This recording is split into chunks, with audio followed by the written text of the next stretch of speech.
white and blue. Love American style. That's me and you. And on a star-spangled night, my love, you can rest your head on my shoulder, or by the dawn's early light, my love, I will defend your right to try. Love American style, that's me and you. Hello, everybody, and welcome to the Comedy Cellar Nightly Show with our big Valentine's Day opening of a show that Adrienne's probably never heard of before, since just found out she never heard of Hogan's Heroes. So, but that was I've never heard of that. Well, it was before The Love Boat, and it was one of those kind of shows, and it is rather unwatchable if you watch it now. But the opening credits are a fun song by the Cowsills, which is in my head for now and forever. Hello, everybody, and welcome to tonight's show. It is the Valentine's Day special, even though it is 5 days in advance on still a COVID-ridden Valentine's Day, but we're trying to get through it by bringing you this delightful show this evening and reminding you that the Comedy Cellar will be back at some point to make everybody laugh and forget about all this mess that's been happening for the past year. My name is Dave Juskow, and I hope everybody is having a great day. All right, let's start with the prepared material, as always, the comedy. Well, what's in the news today? Let's see. Congresswoman Marjorie Taylor Greene got a standing ovation from Republicans for saying that 9/11 happened. The only other person to get a standing ovation for saying that was Osama bin Laden. You know, a hacker has been arrested for trying to poison the water supply of a Florida town, but luckily no one was hurt because he didn't poison the light beer supply. In Florida, they're crazy. Sarah Thomas became the first woman to referee a Super Bowl. She said it was always her dream to be an NFL ref ever since her mother told her that vertical stripes are slimming. Sexist joke. After the Super Bowl, Tom Brady was asked if he was going to Disney World, and Brady responded, "No way. I heard they make you wear masks down there." Because he's a big Trump supporter. Hello, everybody, and welcome to the show. Let's introduce the guests for this evening. He has appeared on The Late Show with David Letterman, WTF with Mark Maron, and The Conan O'Brien Show. This weekend, I believe, he'll be apparently appearing live at the Funny Bones in Omaha, Nebraska. Is that true, Nick? That is very true, yes. Nick Griffin, everybody, doing a live show. What the hell is that all about? Hold on one second. Let me introduce everybody else, and we'll get to that because that's quite interesting. Her VAG podcast can be found on her website and the SoundCloud streaming platform. Her amazing brand new comedy album entitled Baby Skeletons can be purchased on iTunes and Amazon. And I believe you can catch her live on March 13th and 14th at the Helium Comedy Club in Indianapolis. Is that not true? Please welcome Adrienne Iapalucci. That's last year's. Oh. Yeah, it's last year's. Well, I took a shot because Nick, I thought maybe it was the same thing. And, of course, as always, his new single came out a few weeks ago, Is It Ever Now?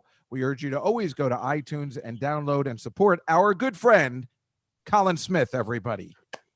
Thanks. Hey, hello. I didn't tell you last week that it went to number one in all the alternative charts in iTunes in Ireland.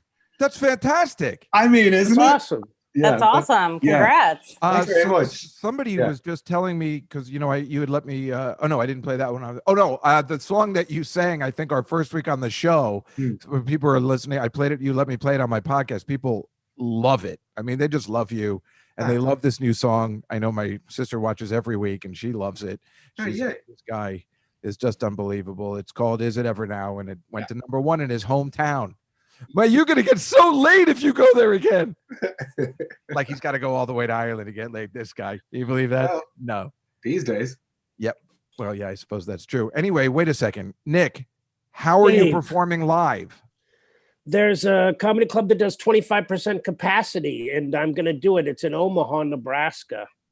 And you don't have any problem traveling or anything? I don't think a lot of people do. I don't. I'm taking the first flight out. I'm guessing it's going to be very small amount of people, and I'm throwing it in, and I'm taking my chances. Yeah, the only person that we've had. I feel like I've disappointed you. No. I think no. It's almost time. I think, and the other states might have it right. And here in New York, we're all troubled by it. But I mean, Adrienne, have you performed anywhere live lately? Not lately. I was doing like some outdoor shows. Right. Yeah, we were all doing the outdoor in the summer, and then of course that all went away, and I guess it'll open up again. I don't know, but the only person who's performed live since we've started this particular show in January was Greg Fitzsimmons in Arizona, and I didn't ask him how it went. He wasn't expecting a lot of people, although in Arizona, I guess maybe he was expecting a lot of people. I don't know. I mean, I don't know how Nebraska is. Maybe they're just like Arizona. They don't care. Clearly, no one in Florida cares, as we'll talk about later. There's so many people. Just I have pictures of them without masks celebrating the Super Bowl. I mean, but you don't hear about anybody like it getting worse in Florida. Maybe they have it right. I don't know. What do you guys think? I think everyone just has like COVID fatigue. They're just over it. They're over it. Unfortunately, our governor doesn't seem to get it. And well, I mean, yeah, so great. He's opening stuff up again 2 days early. He wouldn't open at Super Bowl Sunday so people could make money, but he's like, well, we'll open Friday instead of Sunday so you can make Valentine's Day money. That's the last place I want to go with a girlfriend. That's when they up the prices on Valentine's Day. I refuse to go to a restaurant on Valentine's Day. Usually when I have a girlfriend, I take her to the track on that day because, then there's a potential to win some cash. And what girl doesn't like that? I mean, taking my nieces there forever, and you might win a couple of bucks and you see some ponies. So it's good. Nick, I mean, do you, or even Adrienne, you have a boyfriend, right? Yeah. It's a boyfriend, right? No, boyfriend, yeah. Are you one of those people that will go to a restaurant on Valentine's Day because you're a comic? I assume you don't because you're working, but. I don't, yeah, I guess every Valentine's Day I've probably been working, but I'm not going to go this year. Well, no. Right. I mean, this year you'd really, I mean, I guess a lot of people will because it'll be a novelty that it's opened again, but yeah, that's not my cup of tea. I'd prefer to go either on the 13th or the 15th, teach people a lesson. Does that start tomorrow, the opening of the Friday the 12th. 12th. I want it to be the 13th, but no, it's the 12th. Yeah. Well, he upped it. He was going to do it on Sunday, but again, not opening on Super Bowl Sunday. I mean, if you're going to open up at that point, what's the difference if you open last Sunday or this Sunday? Open Super Bowl Sunday, give the sports bars a break. I mean, I guess he just didn't want people cheering and doing all that stuff, but I'm not sure at this point what the difference is. Like you said, Adrienne, everybody's got fatigue, COVID fatigue. I think everyone's over it. Yeah. Well, I was talking to Russ Maneve, whose birthday Nick missed the other day, which was absolutely. Nick, you're in trouble. I know. I don't know what I'm thinking. I got to check my schedule more regularly. And we said to Russ, I'm like, listen, the restaurants are opening up, and me and Russ and Dave and Nick always celebrate each other's birthdays all the time. We always go out for dinner. I'm missing somebody. There's a fourth one with us, right? Or fifth one. Ian Fidance? Well, he came last time, but he wasn't a part of the usual mix. But I think now he's a member. Steve Fabricant, outside Steve, of course. But Russ, so he said, why don't we go out, in 2 weeks, everything will be open. He goes, no, I'm not going out now. Can you imagine I've made it this far and now I catch it when we're almost at the end? And I guess there is something to be said for that. It would be embarrassing to catch it now. Has anybody been vaccinated? No. Among us? No, I haven't. I haven't. Surely Noam and the family have been, right? The what? Does anybody have an inside track on if Noam and the family have been? I imagine that he was front of the line for all of that. I'm guessing he was as well. Yeah. Sorry, I'm writing back to the producer. This is the worst part. My mother won't take help from this neighbor that knows how to put people on lists and do stuff. And so this Saturday she goes, well, I'm just going to go with my friend Manny, who's a boy that we're pretty sure she likes, which now I'm putting out on YouTube. She's going to be furious. And she's like, we're just going to go out Saturday and look for vaccines.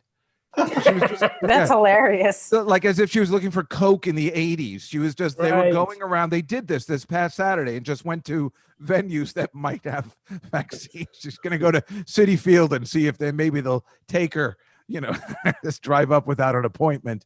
I feel like you know so many people that you would be able to have a line on some. I'm pretty sure I could, but she's not desperate to get it. And we've been pretty safe Right. with her anyway. So I do have connections that can help because they've already helped my Aunt Judy, who wanted to get it because she's got, some conditions and stuff. But, my mother, if she was like in a rush and she was like, I got to get it, I would, do it. But I have a feeling in New Jersey, I could get it somehow. I think in New Jersey, it's different than New York, but I wouldn't want to take somebody's slot. But if I was jonesing on that I needed it, I'm pretty sure New Jersey is a better deal than New York in every way at this point, since their restaurants have been completely opened. I know, I'm just mad at the governor of New York. I just don't think he gets it. I mean, he's killing New York City, Does he know that you're mad? Oh, he knows. Oh, don't worry. I've made it quite clear that I'm not happy with the way he's responded, the way our favorite restaurants are closing and the people that we know. In fact, next week on my podcast, I have the owner of the West Bank Cafe that's going to be on. I don't know if you know this guy, Steve Olson. You know the West Bank Cafe on 42nd and 10th? Of course, I live 2 blocks from.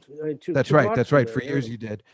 This is a great place, and a theater place, a lot of Broadway people, and the Broadway people put together a GoFundMe page so he can save this really great restaurant with this amazing showroom downstairs. It was the last place I saw Joan Rivers perform, who was unbelievable that night. I'll never forget. She was 76 years old and had one of the greatest opening lines. I couldn't even believe it. I remember the line was, she was talking about Chaz Bono, and that's how old it was. And she goes, bad news, everybody. Bad news. I just got word that Chaz Bono has prostate cancer. And that's funny. And then I remember going to my mom and saying, you're the same age as her. How come you're not that funny? And she got upset by that. But anyway, so we're going to have him on, talk about that. And also the guy from one of my favorite places that had the best wings in New York City, Lansdowne Road, this guy, Patrick Hughes, who's trying to sell his places that were right by your place, Nick. I think it's called Hellcat Annie's and Scruffy Duffy's. He wants to sell it by Bitcoin. Why is that funny? I don't know, Scruffy Annies and Hellboys, and it sounds but he wants to sell the places on Bitcoin. He's only taking Bitcoin as payment, and you have to buy both places. I thought that was kind of an interesting way to do it. All right, let's get to the stuff. Everybody can see my screen. Can you? I can see it. Yeah, I can see it. It's just small. Is it?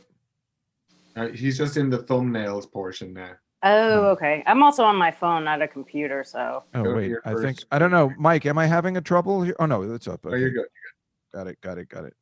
Yeah, it's probably just me on my phone. Okay. Obviously, the Super Bowl was on Sunday. Adrienne, did you watch it? I watched like 10 minutes of it. I'm just about that. Always fascinated with that because, I have a gambling problem. So I was all in. But I don't know whether you heard about the huge thing that happened at the end of that went down at the end of the Puppy Bowl. Oh, I love the Puppy Bowl. Yeah, this is what happened. Team Ruff came in at the last minute. Ruff clings to a minuscule 3-point lead, but Ruff has the momentum. It is really anybody's game. And what do we have here? Big Boss Paulie is back on the field for Ruff. Paulie better keep his eye on the clock is going. They are out of timeouts. Paulie squares off with Podgers at the 25-yard line. That's Aaron Podgers. He dusts the hound mix and sprints down the sideline. But at the 5-yard line, denied. Whoa. There's only seconds left. Paulie cuts back trying to find a lane. The championship comes down to a race for the pylon. And the kid from New York takes it in. Touchdown. Ruff wins. And I don't believe what I just saw. Can you believe that? That was huge. Paulie with the touchdown to win it all. Everybody's talking about it. Your final score, 73-69. Everybody was talking about it. I mean, it came down to the wire. That is the hell of a Puppy Bowl, I love the Puppy Bowl. Who doesn't? And when it comes down to the wire like that, forget about it. I mean, you feel a little bad for Team Fluff, but Team Rough really played, and that Paulie really came through in the end. And I bet the over on that game, so I ended up winning. This scene reminds me of this scene from the last scene in Karate Kid. For some reason, like I feel like Tom Brady goes, "Hey, Pat, you're okay," just like he says, "Hey, LaRusso, you're all right." One of the worst endings in motion picture history. I guess you guys couldn't care less. Nobody watches Cobra Kai? No, I started watching it. Isn't it the best? Yeah, it's pretty good. If you weren't watching the Super Bowl, you didn't hear about this guy, a fan, going on the field. The guys from the radio, in TV, they cut away when somebody runs on the field because they don't want to give them publicity. But in this day and age, people have their phones. So we're not only are we able to get the video, but I combined the call on the Westwood One network by the great Kevin Harlan, who I don't know whether you remember, but when that black cat was on at the Monday Night Giants game, he made that call when that black cat just went on the field and scored a touchdown. So he did it with this guy. It's fantastic. I put it together. Someone has run on the field. Some guy with a brawl. And now he's not being chased. He's running down the middle of the 40. Arms in the air in a victory salute. He's pulling down his pants. Put up your pants, my man. Pull up those pants. He's being chased to the 30. He breaks a tackle from a security guard. The 20, down the middle of the 10, the 5. He slides at the 1, and they converge on him at the goal line. Wow. Even if you're going to run that far, get into the end zone. Don't slide at the 1. You got to score. Yeah. See Kurt Warner with the sage advice. Exactly. Why would you slide at the goal line? What I really liked is that the security guard who tackled him was really tackling, like really defending the goal line. Yeah. He was like, "Oh, we got to get him now." Yeah, Absurdly, 2 yards later when he's scored, I guess. No. It is funny. It just it looks like the end of the Bad News Bears when they're trying to get everybody off those security guards. You'd think they'd be in a little better shape, but the guy that finally tackled them, everybody's saying he's been waiting to do that since high school football. He's never had a way to do it before. And these are the people celebrating in Tampa before the game. Not one mask in sight. I see one. Where? I haven't seen one. I see in the very middle, there's a woman in a gray top. Here? Oh, yes. there? It looks like she has a mask on. You're right. It does look that way. I didn't mean to correct you. I apologize. Oh, no. It's okay. Why am I not being able to? It doesn't matter. But it's a good point. This is the, okay, this is why. This is the blue Gatorade that they dumped over Bruce Arians, the winning coach. Why is that significant, you ask? Well, because I bet that it would be orange. And so that is a loss. And I'm pretty pissed. Blue Gatorade's the best. True. I would never have thought it would have been blue Gatorade. Like, what is the blue significance for the Tampa Bay Bucks? Their colors are never blue of any kind. I didn't realize you can bet on that. Oh, yeah, you can bet on it. How many different bets did we place this Sunday there? How do you what? Many different bets. How many different bets did you make? Oh, so much. It was awful. I lost so much money because I put everything on the Chiefs. I don't know what I was thinking. However, why would you think that? Well, I don't know why. I guess probably in my head I still hate Tom Brady as a Jets fan. And I thought maybe this country would be better off with this guy who has everything going right for him to have one thing go wrong during a pandemic. It might make everybody feel better, but no, this guy continues to live. Bets there. He continues to live the charmed life. So this is the final play of the game, a Bucs interception of Patrick Mahomes, which enabled me, thank God, to win this Staten Island box pool. And then I was able to win all my money back. This is you didn't. Were you really? Yeah, it was unbelievable. Wait, so how much did you lose and then gain back? So you just kind of broke even. Yeah, but totally, I'm good with that. No, that's great. Yeah. I'd rather break even than lose. Exactly. I was very pleased. Plus, as you may or may not know, the third we won the third and the fourth quarter because the score didn't change. So that interception was everything. And I've never won a box one before. Actually, the one time I won in a bar, not something this big, because as you can see, it's like $100. The one time I won was because of a Patriots interception in the end zone against the Seahawks. And I won the box. So that keeps happening for me, which is good luck. As you may, again, or may not know, Budweiser made a big deal out of sitting out of the Super Bowl, taking their advertising dollars and boosting vaccine awareness. Has anybody heard this? No. I did not. They made a huge stink about it. Budweiser and Pepsi and Coca-Cola also won't be advertising their namesakes during the Super Bowl. Okay? That's what they said. Here's the commercial from the goddamn Super Bowl. When did Bud Light Seltzer start making lemonade? Probably when 2020 handed us all those lemons. 2020 was a lemon of a year.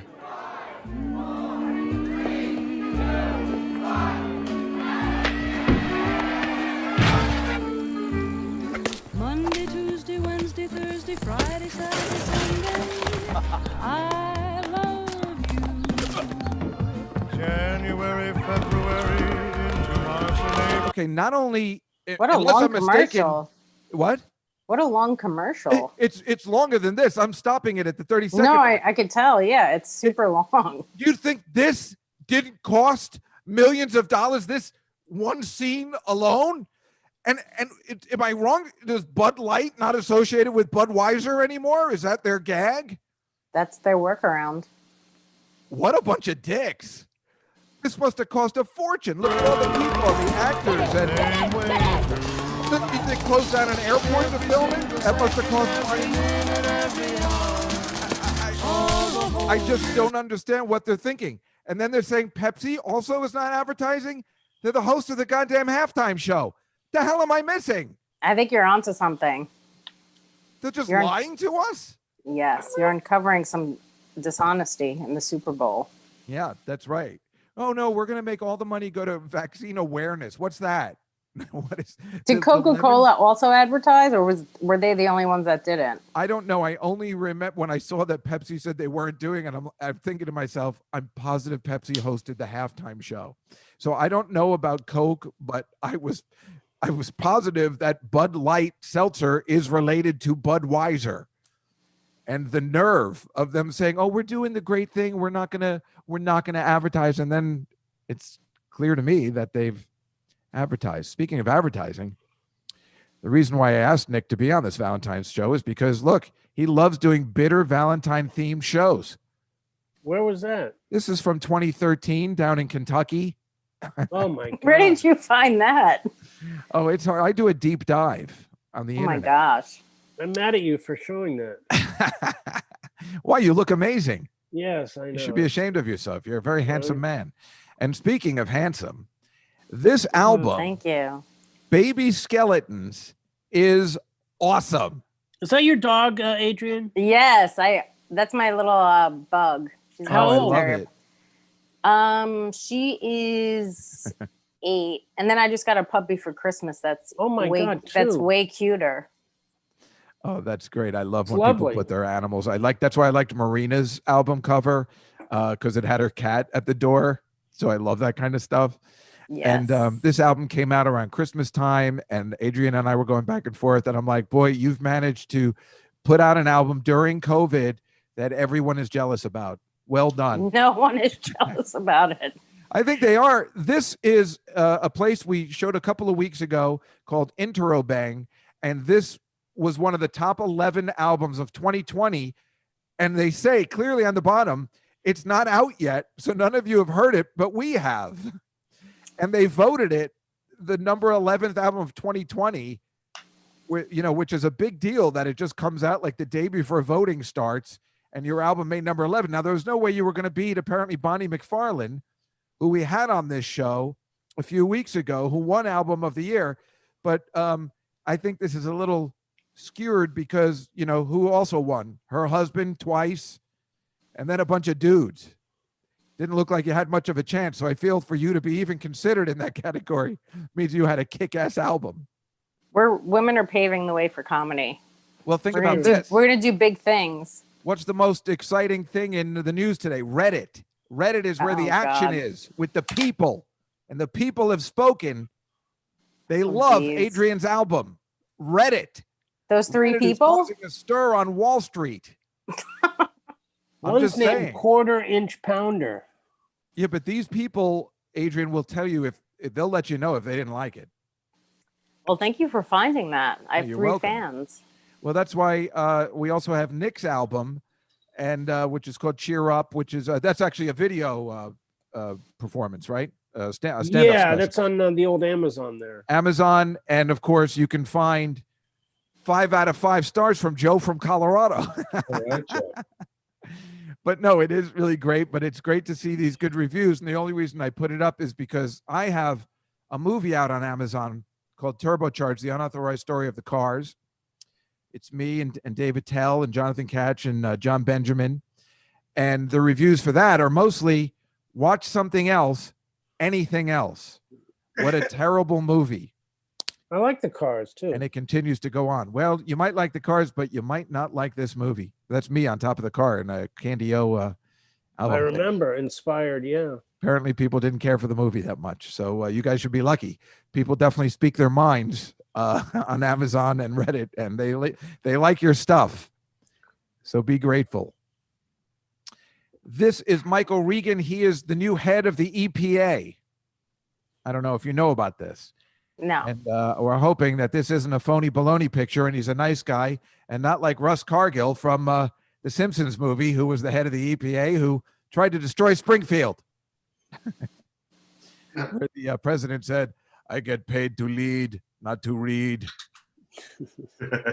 I don't know. It makes me laugh every time. This was what happened with the new SpaceX Starship that's planning on carrying humans to Mars. This happened. Oh my God. I didn't know that happened. This was their test run. It happened in Boca Chica, Texas. That was a couple of weeks ago, though, right? Maybe a week ago, tops. Oh, okay. It's just kind of funny. I mean, nobody was injured or hurt, but it's funny that this was the plan to take humans to Mars. Yeah. And that, I mean, you're better off staying here with COVID. Right? Right. It would suck that you're finally going to get off a place where there's no COVID, because COVID's in the entire planet, and then you get fucked anyway. That's what would happen to me and Nick, probably. We have those kind of lives. Adrienne, I feel like you would be spared. No way. I was reading about this. They have 12 lifestyle habits to reduce stress. And I found that 2 of their things, they're mostly obvious, but 2 of the things, for me, it says playing an instrument is a great way to relieve stress. Well, I'm sure it is for Colin if you know how to play an instrument. But if you're about to teach yourself to play an instrument, that would be incredibly stressful. Yeah, I can't imagine learning to play the guitar right now. Exactly. That's just annoying. That's my dog. Or enjoy nature. Go fuck yourself. Where am I going to find that in New York City? What am I supposed to travel? Fuck this. And they're like, enjoy nature. Points. The what? You're making some great points. Thank you. The whole thing is making me stressful. Well, after COVID, you could go and enjoy nature. That's not something I do anyway. But then, how is she enjoying nature? Why is she bringing her phone? Well, how do you de-stress then, David Juskow? I watch Hogan's Heroes every night at 10 o'clock. And then I try to not fall asleep so I can make it to Seinfeld at 11. That's my life. I wish I could say that was my life after COVID only, but it was pretty much my life before this happened anyway. Now I just don't have to feel bad about missing out on stuff, so it's pretty good. This is the very handsome Chris Hemsworth, who plays Thor. And he said today his stunt double says he's struggling to keep up with the star's weight gain. That's the most bitchy comment on someone's weight I've ever seen. I know, isn't that awful? Whoa, I mean, look if at that him. guy's not going to get fired, then I don't know who is, right? His stunt double's tired of eating 7 meals a day to try and keep up. So doesn't he just stay? I'm sure for his next movie, he'll probably lose weight anyway, so he could just stay Of course, thin. I think he just isn't one of those guys that wants to keep like Robert De Niro and just for the roles going up and down. So yeah. But that's how you lose a good job. This, of course, is Christopher Plummer. He died this week in The Sound of Music, playing Captain Von Trapp. You know, in school I played that lady in that You movie. did? Yeah. What's her name? I don't remember. Maria, isn't it? Maria, yeah. In 4th grade. It's much funnier when you're like, in school I played that lady. I know. I can't remember her name, but I did play her. Well, I don't know her last name, but isn't the song "How Do You Solve a Problem Like Maria"? Mm-hmm. I think that's why I knew it. That makes sense. I don't think Adrienne played it at all, quite frankly. I did. It was 4th grade, though. Well, speaking of 4th grade, if you never got laid in high school, I don't know why I'd know, but you only know Christopher Plummer as General Chang in Star Trek VI, The Undiscovered Country, where he was a terrific villain. And, of course, if you never got laid in high school, you'd also know General Chang from their amazing chicken at P.F. Chang's, because those two go hand in hand. Of course, I wouldn't know, but I've heard that's the way some people are when they never Star Trek. Anyway, now is the time of our show where we relax a little bit and we de-stress by somebody who actually knows how to play a musical instrument, in Colin Smith. Colin, what do you have planned for us for this Valentine's Day special? Nothing. Yeah, You're just going to wing it? Your nothings are better than... I'm just going to sing some romancy sounding shit and just see what happens. I'll look at your faces, and if you look romanced, then I'm doing good. All right. Well, we always do, because when we look into your eyes, we just get lost. All right. I'll make it weird. Let's see. No, really, I got nothing. So let's go. I know what I'll do. I'll do one of my favorites. So I'll do a song by a band called Fairground Attraction. Oh my God. That is Sarah Silverman's favorite band. Get out! I swear to God, not only Fairground Attraction is the weird because no one knows it, right? Right, no one knows. So not over here. When we first met, she used to play that one album they had over and over again. It's one of my favorite albums of all time, and it will stay there. I am totally going to tell her she's not going to believe this when she watches this. And she had gotten sick about 3 to 5 years ago, like some sort of strange thing. And I sent her a bunch of CDs from when we first met. Just CDs as the, I know you can use Spotify now, but just as the gesture. One of them was Squeeze Singles, and the other one was Fairground Attraction. Yeah. I cannot believe it. So the Scottish band, they were in the late 80s. The singer of which this woman, Eddie Reader, is just one of the most phenomenal singers of ever. The songs are great. The mood on this album is just this weird kind of gypsy folk pop thing, and it's so cool. But yeah, this is I think one of the most romantic songs. It's really nice.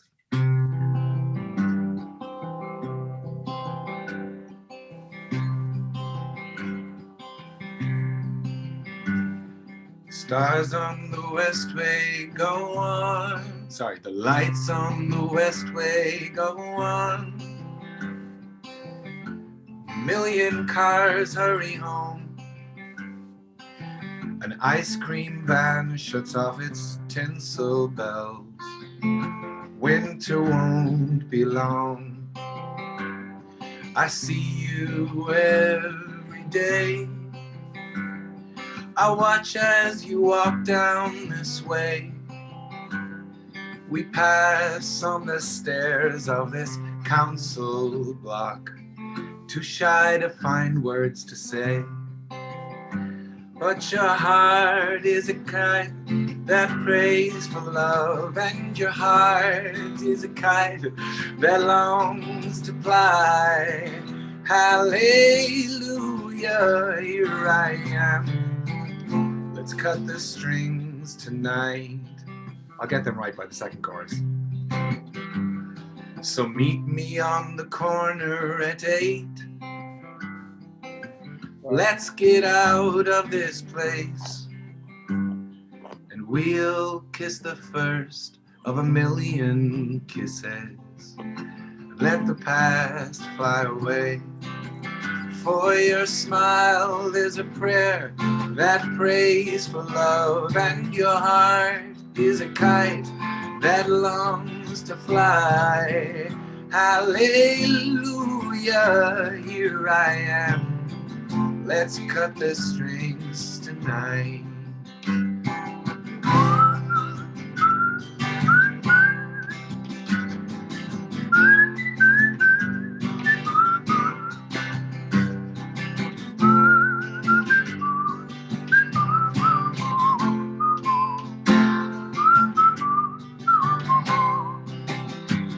For your smile is a prayer that prays for love, and your heart is a kite that longs to fly.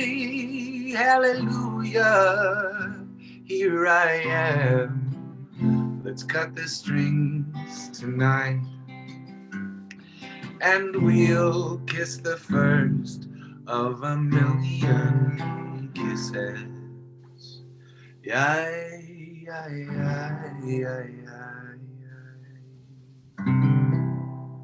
Wow, that's great. That was what awesome. the balls of pulling out the whistling. That's manly. That's something I'd be terrified about. Like I'm like, it's all man over here. While you were doing, I was like, well, let me get. I don't even know if I can take the chance. Yeah, thanks. Oh, that was great. Thank you, Colin. That is our show for this evening. As we said, you can actually see Nick perform live, and he is fantastic in Omaha, Nebraska. That's this weekend. And you'll be in Pennsylvania at the Soul Joe show this Thursday, right? Right, yeah. So you are all over the place. Well, yeah. And Adrienne has this such a good album that I've really never seen when a peer releases an album and I see so many comics posting how good it is. That's what I think I was trying to tell you on Instagram when you put it out. That's very nice. It's awesome, right? Adrienne. Thank you. Really terrific. It's a great album.